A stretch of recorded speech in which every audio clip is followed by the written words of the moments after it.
हाँ जी अस्सलाम वालेकुम भाई, अज तुहानू ट्रैक्टर का रिव्यू कराने 85 का। यह देखो जी 39 लाख के दो ट्रैक्टर लेने, एक 39 लाख का है, दो 39 लाख में नहीं आए।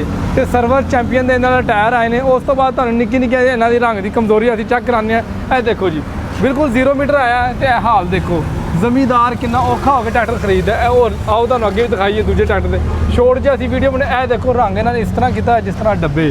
ट्रैक्टर है ब्रांड है, साडे पाकिस्तान का ट्रैक्टर ब्रांड मनिया जाता। बस जो कमियां छड्ड देन तो इन्होंने की मौत पैंदी है।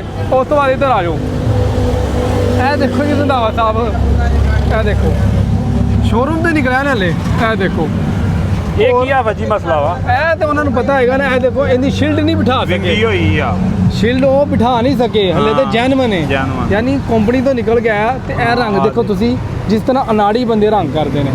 यह देखो तो बस कहने का मकसद है कि साढ़े माशाल्लाह मुल्क पाकिस्तान का एक ब्रांड ट्रैक्टर है। मैनू लगता कि यह जी कंपनी है ना, यह सिर्फ वहम ही रह जानी असी ब्रांड हाँ बस।